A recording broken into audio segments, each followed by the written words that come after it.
Hey everybody, it's Dave here. And I've got a picture-in-picture. Don't want that. Uh-uh. Now, today is day 2 of Vlogmas, where Climbing the Pocket Network is vlogging video every day of December. We're debuting some new shows, but we also have the original, the one and only Climbing the Pocket. But this is the first time that they're all going live on video, which is cool. Let's get live. And it's now to you, Jason. All right, here we go. We are back. Big things here. Second day of Vlogmas. And we got the original, the OG crew for Climbing the Pocket back together once again. Let's waste no time. QB1, my man. JR, how you doing? How you been? What's going on, man? I've been good. Feels like it's been forever since we all been together. So happy to have the band all back together and discuss a lot of things that we've been talking about already. All right, let's do it. And next up, it's only been 24 hours or so, but we're back here. Wide receiver 1, Clamps. How you doing, man? What up, man? I'm good. It's like you said, it's been 24 hours, so I'm just chilling, trying to control a toddler right now. Oh, good luck with that. Good luck with that. And last, certainly not least, With the the twist. man, the myth, the Saxy Prince. Twist coming in, looking nice. Anthony Anderson is right around the corner. How you doing, my man? Funny, Jason. Our intro music slaps. I don't know about y'all, but I'm gonna take full credit for that. So that's all I got to say. Dave got in there, got in the lab, put a little extra sauce on your music. Oh no, I have plenty of sauce, Jason. You know. All right, well, let's jump in. Like y'all said, it's been a little bit since we've been all here together, but we've been chatting, we've been keeping up with things in the group message, and so there's a few things we got to talk about.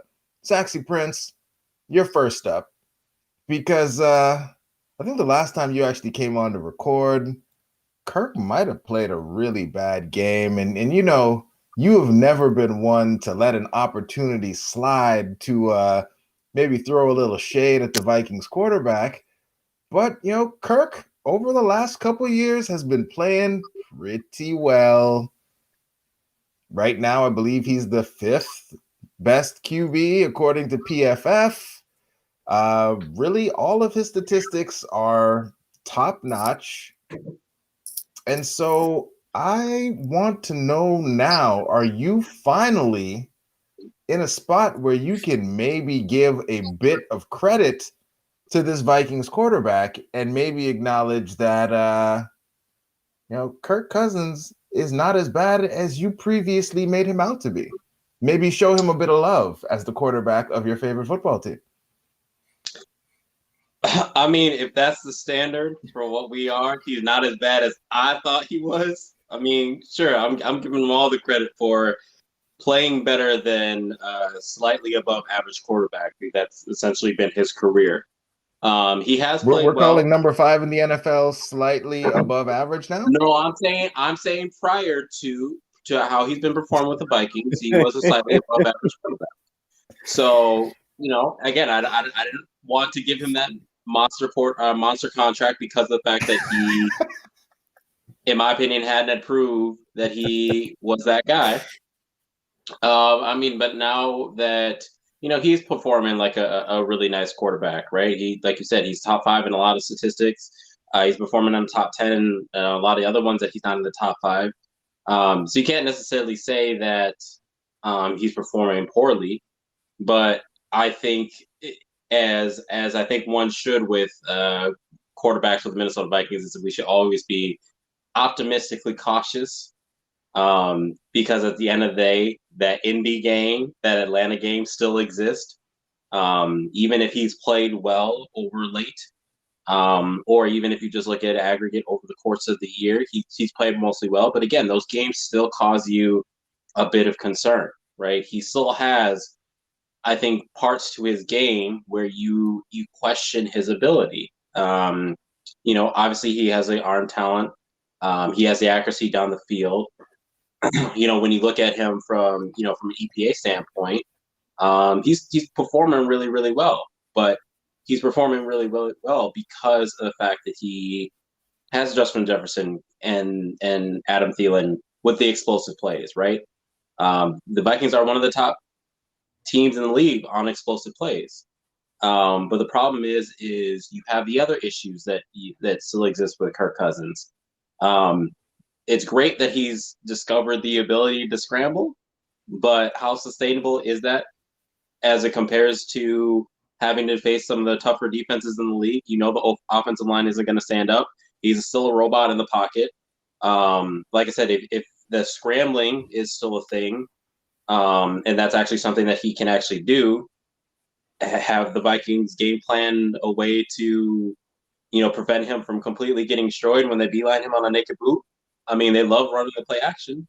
So I feel like a lot of the things now that you're stretching to find or to blame Kirk for aren't really Kirk things. Like talking about the offensive line being not good isn't Kirk. Talking about the scheme not being good isn't really Kirk. No, and saying that he's helping the wide receivers perform, I mean, he's throwing them the football.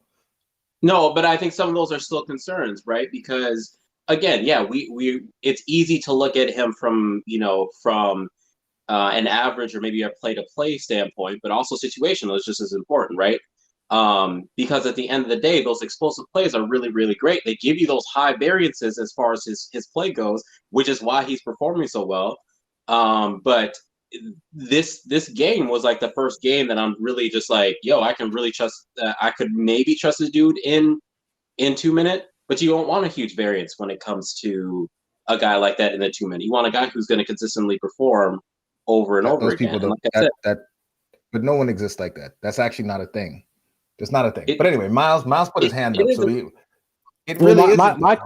My question about it is, so Kirk, you're talking about the high variance plays, the explosive plays, but he's also leading the league in yards per attempt, and I think if he's not the highest, he's up there in terms of yards per completion. So some of the variants of the explosive plays aren't always going to be there, but overall he's leading the league in yards per attempt. That's one of the things that we've always harped on is stop checking the ball down, get the ball, push the ball downfield a little bit more. And so when he's starting to do that this year, and last year even to a point, I don't know the exact numbers last year, but this year he leads the league in that number, and that was always a concern for us. We always talked about, dude, stop checking it down on third and medium, third and long, push the ball toward the sticks. He's doing that on a consistent basis, and it's working. And I'm just trying to figure out where you're at in terms of giving him some of those props, because some of that stuff he deserves some of that because he's balling right now. And you can't. It's hard to say otherwise. Yes, you can go back and talk about that Atlanta game. You can talk about the Indianapolis game. Indianapolis game was the worst game of the season. That's 2 games out of how many they played? 11. Overall, he's had a really good season. And that doesn't mean that, moving forward, I'm still not that doesn't mean they shouldn't look to draft a quarterback, all those things. But currently, right now, Kirk Cousins is balling, and he's the main reason that this team's even considered in a position to be in a playoff position. The defense isn't helping them out. It's him and the offense. So they wouldn't be 5-6 without Kirk Cousins right now, and that's a crazy thing to say. And I also understand they probably – there's a couple of games he helped them lose. That happens too. But he's not at an MVP level, but he's right below that in my opinion. He's close. That's how well he's playing. I just don't know what else you need. So here's my problem. Well, yes, he's not Teddy. But here's my problem is this is the problem when we have these kind of conversations, right? Because we are, Kirk has improved from, when he came here in 2018 to now, right? And that's great. But the problem is this year is arguably this is a better year than he played last year. And we're also talking about sample size. But when we have these conversations, he's playing really, really good this year, right? He played decently last year, right? He played like a top 10 quarterback this year. He's probably playing closer to a top 5 quarterback this year. So he has improved, right? He is playing like a top 5 quarterback this year. The problem is the sample size is because we continue to want to keep holding up this hope that he's going to be able to maintain and sustain this level of play. And if anything, the data shows us that he can't. More often than not, he ends up crumbling back to what he was until he doesn't the rest of the year. Atlanta and Indy games. That's the issue. Because at the end of the day, Yinka, what quarterback other than Patrick Mahomes doesn't have bad games? That's the thing. Like, how can you you can nitpick a lot of different things from any player. Like every player in the league's had a bad game. No, every single quarterback in the league has had a bad game. It's not just nitpicking him about having bad games, right? It's about getting him towards a point where when he actually does have a bad game, Kirk is very, very bad, right? And even when he's like average, he's just the offense isn't moving, right? Because again, we are talking. Basically, what we're doing right now is we're talking about these extremes, right? Kirk Cousins on the extreme, he's probably playing on his extreme right now. He's playing very as well as he's going to play right now, right? And the games that I quoted are his worst games, right? And we don't have to worry about if Kirk is going to play at that level that he's been playing over the last couple of games, right? You don't have to worry about how he played against Carolina, because if that's going to be him, then great, right? But there always is that concern that it is going to be an Indy type game. It is going to be an Atlanta type game. And that's where I come at when it comes to sample size about, he's playing as a top 5 quarterback right now. Is he going to sustain that? And those questions that I raise are serious concerns that I think you still have to keep in the front of your mind.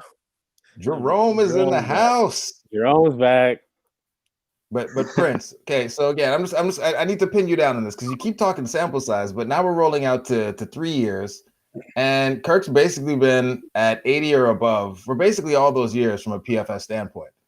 And if you break it down and look at quarterbacks that have been healthy through that entire time frame, like Kirk is in the top tier of quarterbacks across PFF for people who played all those games. So how much more sample are you talking before you can? I mean, it's okay because we all do it. Everyone is wrong all the time. You're allowed to say like information changes. My opinion will also change. The man has been playing well and doing what he's been asked to do for quite some time. It's okay to say like, I don't like Kirk Cousins, the person necessarily, but I can also acknowledge that Kirk Cousins, the player, is doing his job well. And you seem to be very locked into because if that's what you're asking me, I've said that time and time again. He is playing well. The conversation isn't about him playing well. We can all acknowledge on this live that he is playing well. The issue is not whether he's playing well. The issue is how sustainable is how he's performing right now. Because again, you can't just. So I'm asking you. I'm not throwing out. I'm asking you when do we stop talking about sustainable when it's been 3 years? It's been 3 years now since he came to Minnesota. He's played well, doing what they've asked him to do each of those years. Okay, and that's what I would say as well too. You're talking about sustainable. Every single year he has had multiple games like Indy or Atlanta. Every single year. Every player has bad games every season. So but I'm not arguing that every player has bad games. I'm arguing when you to give him his bad. Is that what you're saying though? Even when he's performing well, those issues that I raised are still there. Yes. He's the same person, but he's playing at a high level.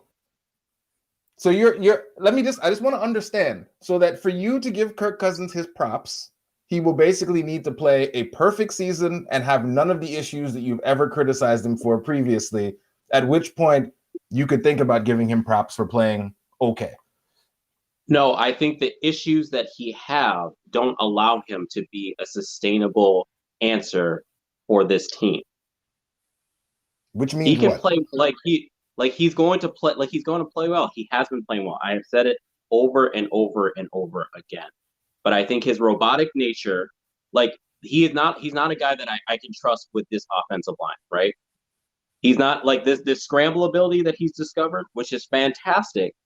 That's not something that I feel that he is just going to oh, hey, I should run here. his ability to truly diagnose what's going on against opposing defenses. Like, again, he's a robot. He takes what he's supposed to get. But outside of that, that creative, that prowess that we want to have him have within his playability, it's just not there. Can we get JR's opinion on this? I would love to hear JR jump in a little bit, just because we obviously get JR in here because we've been going at Yinka, going at things pretty hard here. But like let's wind it back. I want to keep going at Yinka though. That's my thing. I want to keep going at Yinka. I just want to. But I would like JR maybe for some more fuel to throw on this fire. JR, let's talk it back. Let's anchor it on something less kind of abstract, more concrete. When you watch the game on Sunday, Carolina, Minnesota, walk us through what you saw on film from both quarterbacks and what they were doing, what the defenses were trying to do to them, and how they performed in spite of what the defenses were doing in the game on Sunday. Yeah, so I'll just start with Kirk. Kirk's playing really well, man. And I see where Yinka is coming from as far as, I mean, he has these high highs, but, I mean, his lows are really low. And what I mean by that is you don't really know what you're going to get from Kirk week in and week out. And he has these hot streaks of where he strings together 4, 5, 6 games. And then he just has that one stinker where he's just really, really bad. But, I mean, I agree with what you were saying, Jason. Bad games happen for everybody except Patrick Mahomes. He's just the one guy that just doesn't have bad games just because of how talented he is. But that's been my one big gripe with Kirk. You just don't know when that bad game is going to come. And as well as he played against Carolina last week, he might come out and throw for 150 yards and 3 interceptions against Jacksonville this Sunday. So that's been my only gripe with Kirk Cousins, but we just haven't really seen that during this stretch of games that he's playing right now. And a lot of people are saying that he's discovered this ability of where he's just been able to create off script. And I think he has, as far as he's improving on it, but I don't think it's sustainable.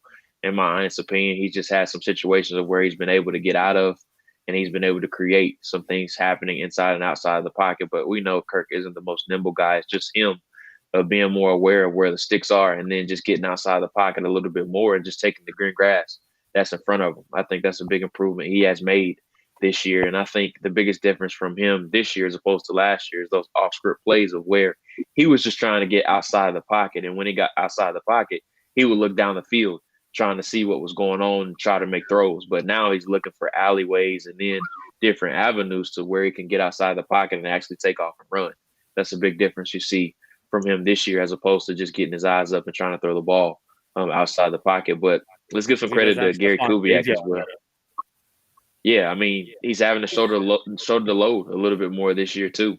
We don't have Justin Jefferson. He's a stud, absolutely, but we don't have that natural separator like we did with Stephon Diggs. But I mean, Justin Jefferson has proven to be everything that we thought he could be. But Kirk has seemed to want to shoulder the load a little bit more. But I say let's give some credit to Gary Kubiak a little bit too, just because he's kind of found that fine line of keeping Kirk in a glass case in a sense and just breaking him out when we really need him.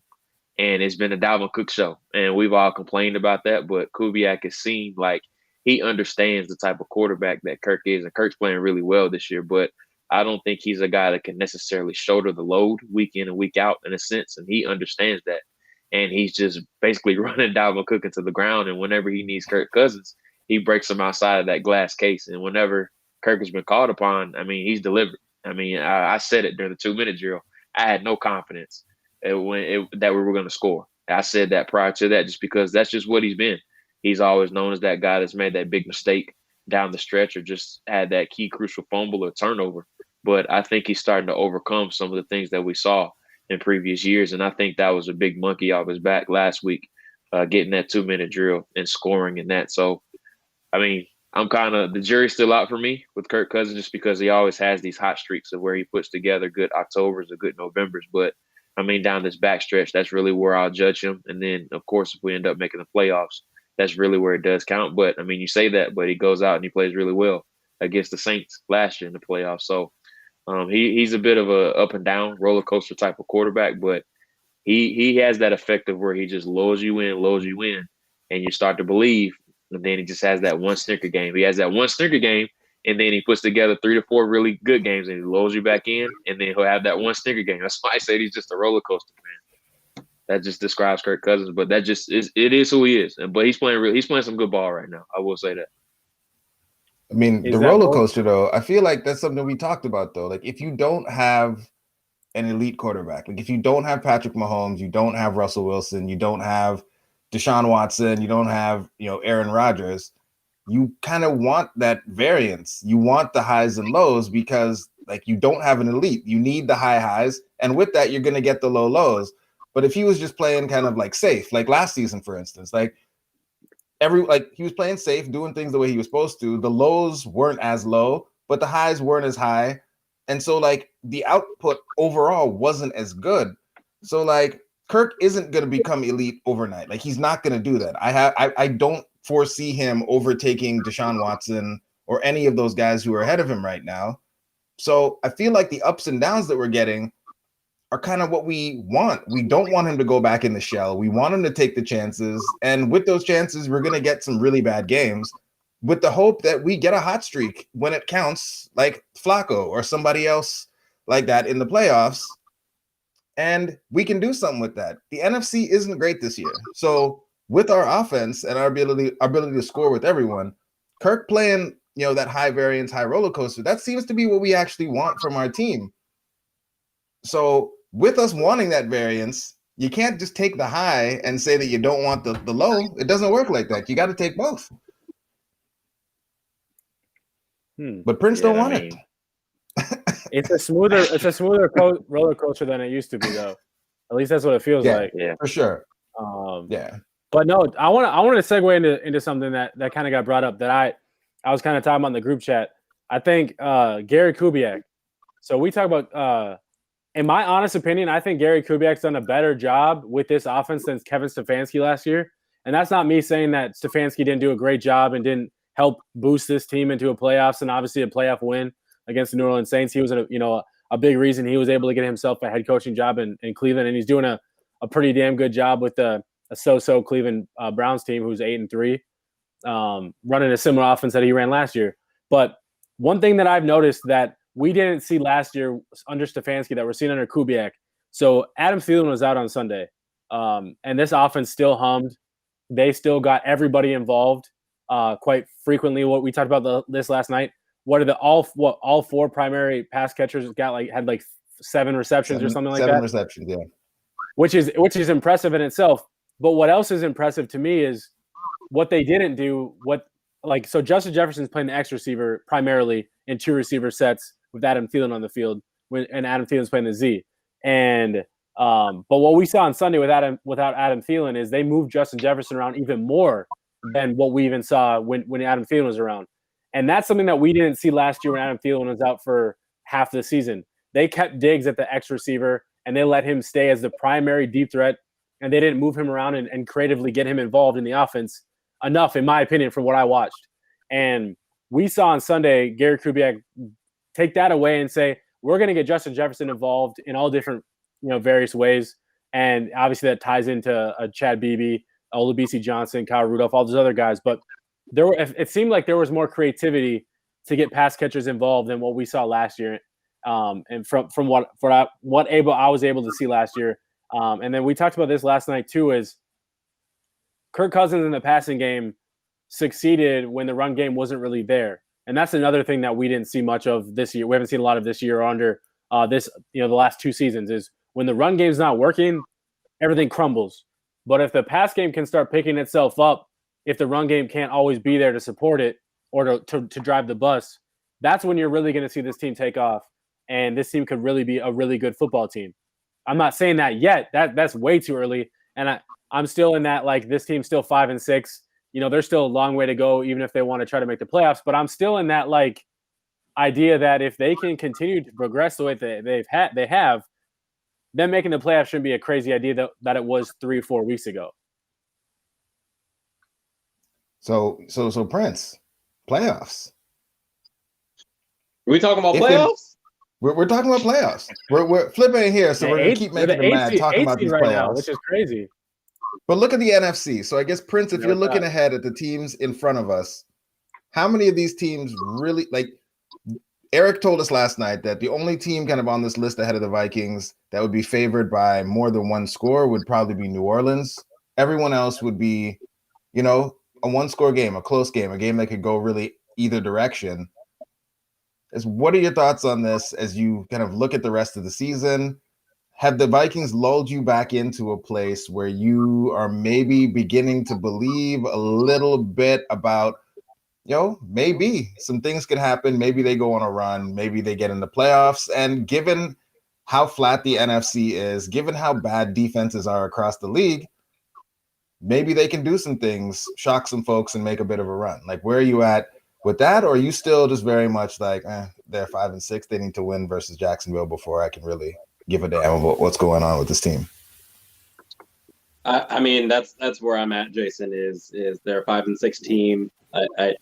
I don't have an excitement around this team's prospects for this year. I think when they started 1-5, I was pretty convinced on what this team was going to be.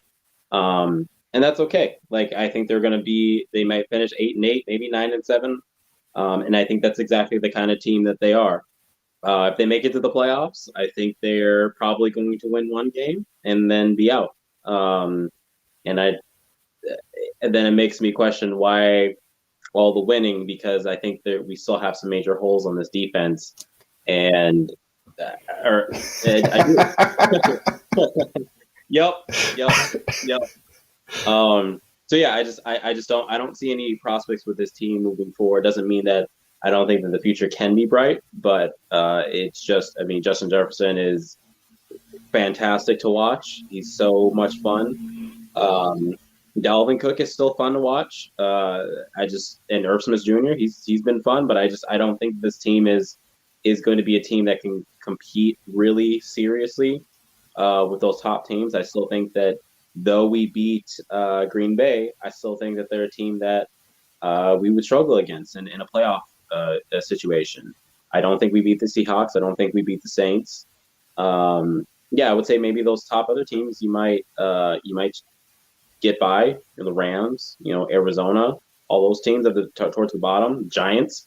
But I just don't think that this is a football team that I'm getting lulled back into. I knew who they. I'm Denny Green. I know exactly who we thought they were. So, Bring me the NFC East. Bring me the NFC East. That's what we need. hey, listen here, man. I'm looking at this schedule. Might make the playoffs, fellas. That's what I'm saying. Jacksonville. But the worst part about this right now is they're getting me in a situation to think that they should. And what did I've said it. Under Mike Zimmer, they're an every other year team. So if they somehow make the playoffs this year, it's debunked. It's over. He's the Vikings coach for life. I mean, hey, and we stink. We stink at home. 3 of these last 5 are on the road. So man, we play. When have we ever said that the Vikings are better on the road than at home? That's crazy. That's what happens when you have no fans, man. Got a young team. So our road games are at Tampa, at New Orleans, at Detroit. So we'll lose at Tampa, most likely. But we said the same thing about going to Green Bay. Stranger things have happened. Get pressure on Brady. New Orleans, I'm not a believer in Taysom Hill. We should be able to beat New Orleans. Detroit, we always beat Detroit. So, hey, man, I'm just saying, if we go 4-1 down this backstretch, it would not surprise me. So, JR, I got a question for you about that Tampa game, because that's one that we talked about a little bit yesterday. And Flip's been very upset about it. Man. These are great. We got to get Andrew on the show. How would you attack Tampa with the personnel the Vikings have when we're on offense? How would you go at this Tampa team? I haven't watched the coach's film of Tampa, but from an offensive standpoint, obviously you want to get pressure on Brady. But the thing that just worries you about Tampa is they have so many weapons, man. They have Antonio Brown, Mike Evans, Chris Godwin, Rob Gronkowski. And, there's just so many things that they can do. If you want to get pressure on Brady, you're going to have to play man covers, but it's just so scary just because you have these young corners. And then they have so many weapons that can kill you. So I think it's a similar game plan as he used against Atlanta. when they were trying to stop or slow down Julio. You just have to pick your poison. I think Gladney can slow down Antonio Brown a little bit, but I don't know how much. But I would rather let Antonio Brown or Chris Godwin beat me as opposed to Mike Evans. So it's just kind of one of those situations of where you got to pick your poison. You're not going to be able to stop all those guys, but I think they could use a similar game plan as Zimmer used to use with Xavier Rhodes trying to beat up that bigger body receiver. But the bad part about it is we don't have that big physical corner on the outside anymore. So it's just a matter of get the Dantzler some sandwiches and put him in the weight room. The needle. Dantzler's not a starter, man. You want Dantzler as your number 3 corner. He's just so thin, man. He's a really good number 3 corner. I think they're gonna have to draft somebody.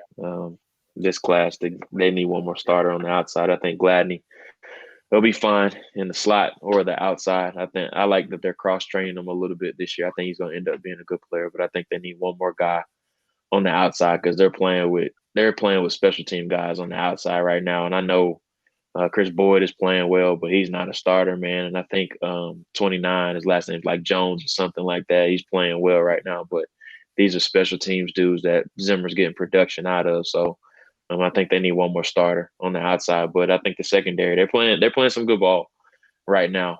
As far as what Zimmer is asking them to do, just kind of slowing people down a little bit. They're going to have some hiccups here and there, but Gladney's going to be really good, man. He's gotten so much better the past few weeks. Dantzler just needs reps, but I just worry about his weight and then just him staying healthy. That's always going to be an uphill battle for him just because he's so thin. So I think they need one more guy on the outside, and they'll be fine. Speaking of the corners playing well, Yinka, can you assess Teddy Bridgewater's game on Sunday?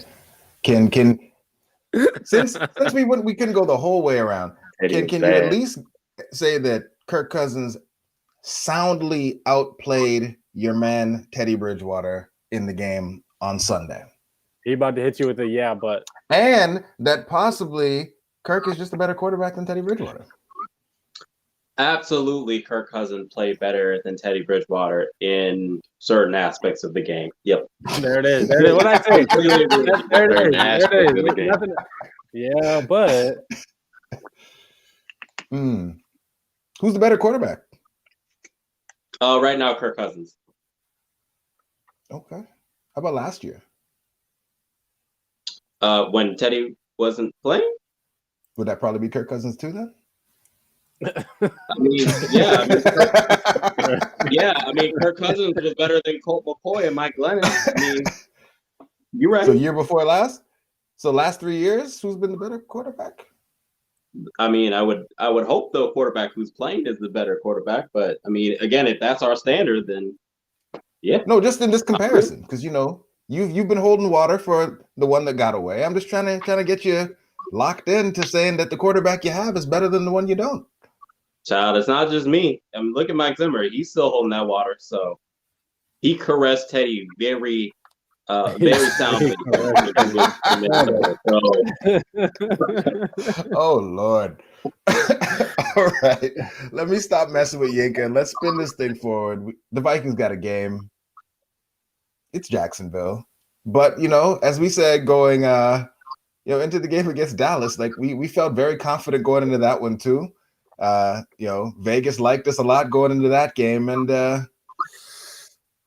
we saw how that one went. So, JR, talk to me about this matchup. The Vikings look like they should run through this Jacksonville team, who I can't really tell if they're tanking or not tanking. Like, they seem to be trying real hard, but just losing all the games.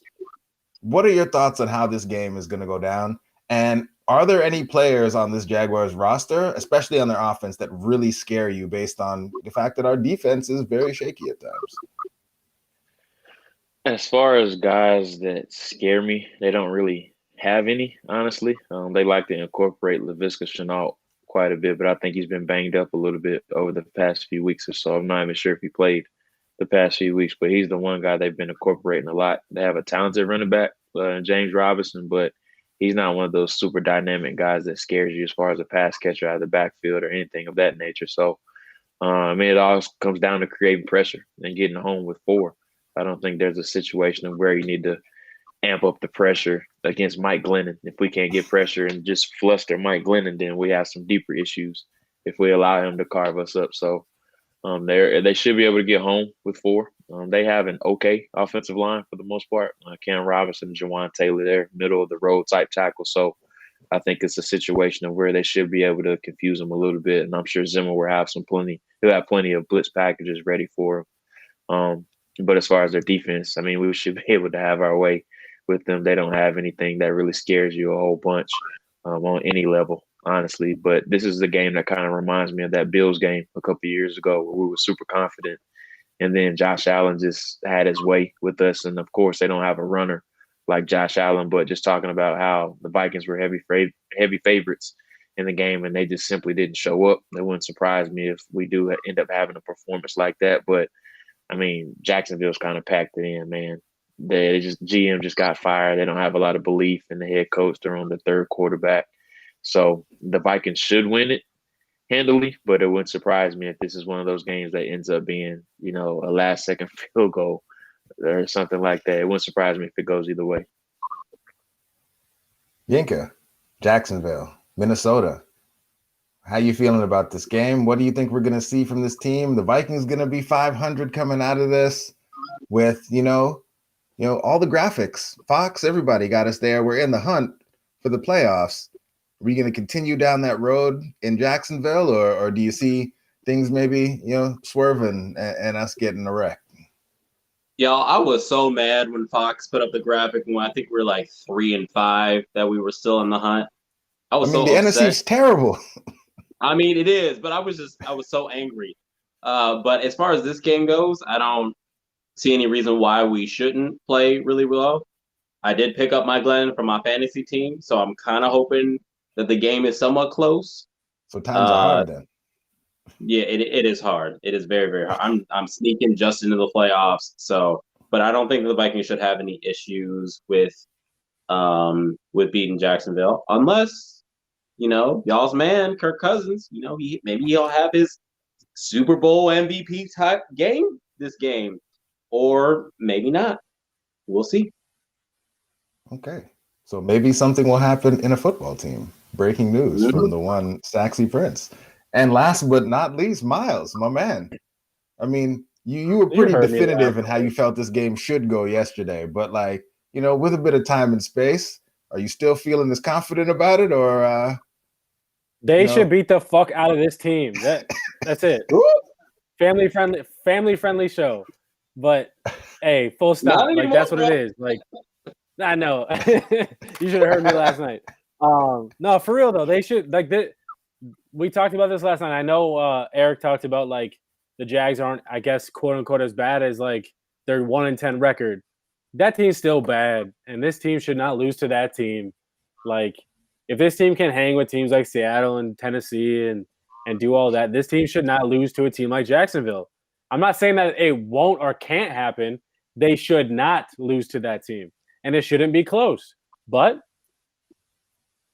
will I be surprised if Mike Giraffe Glennon beats us? No, I guess I won't be surprised, but because nothing will surprise me. But I guess at the same time, I'd be more what the hell if they lost? They shouldn't. I'm just disappointed. All right. No, I'm no longer disappointed. I'm no longer disappointed. They can't hurt you anymore, huh? No, not this season. All right. Raymond's calling out the O-line. Does Jacksonville have anyone on the D-line who can put pressure on this O-line? Yeah, nope. Calais, nope. Josh Allen. Nope. Josh Allen. Okay. But our tackles handle those guys drafted. Well. Yeah, they do. They drafted Chason, but he's playing bad. He's been awful this year. I think he might be PFF's last ranked edge rusher this year. He's been that bad. It wasn't the 20th overall pick. Yeah. Crazy. All right. Well, we made it. Mostly optimism, positive takes. Yinka still, true to his heritage, stubborn as ever, never moving off his position. Would expect nothing less. JR, it is good to see you. before we get up out of here, is there anything that you have on deck? Anything that people should be looking for? You got the podcast. Obviously, you got your work at Draft Network. What you working on these days, man? I have a couple articles coming out over the next 2 days. I'm talking about some quarterback play. And then also I got a player interview with the HBCU player named David Moore from Grambling. They just accepted his invitation to the Senior Bowl. So sat down and talked with him, talked about highlighting some HBCUs, and he just gives some advice on some players that are in a similar situation as him of how they can make it out of HBCU ball as well. So really fun interview. So be on the lookout for that on Friday. Dope. And thank you, Andrew. Myles. Yeah, thanks, Andrew. What up? When you picking up your PlayStation? Do you get it yet? Is it in your hands? Yeah, I got my PlayStation, but I don't get to play it until Christmas because the wife said that thing isn't getting open till Christmas. So I said, "You're the boss." Okay.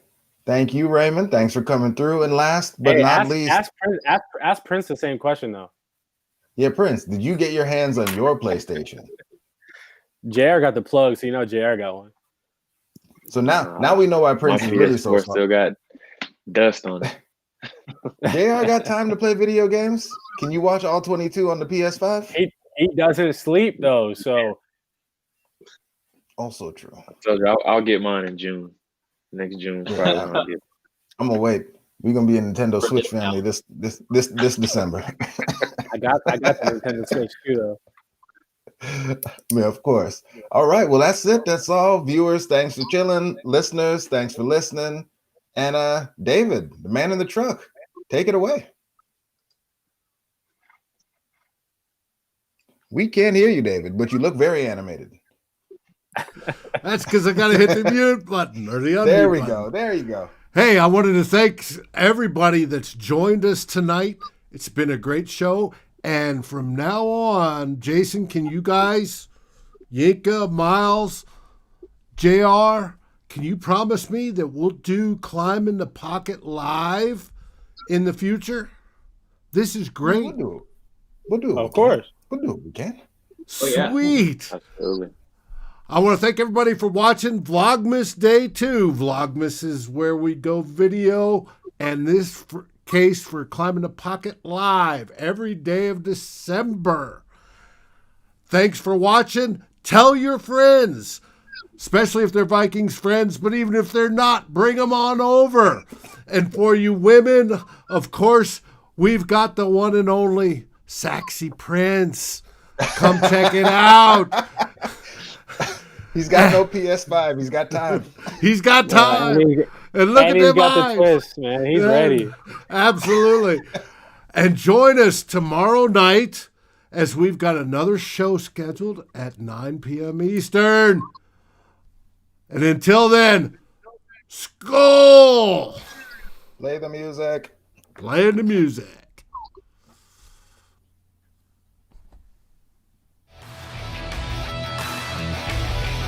Thank you for watching or listening. As always, if you like, subscribe, and ring the bell for notifications. And if you're listening to the podcast, please rate us on your favorite aggregator. SKOL, everybody.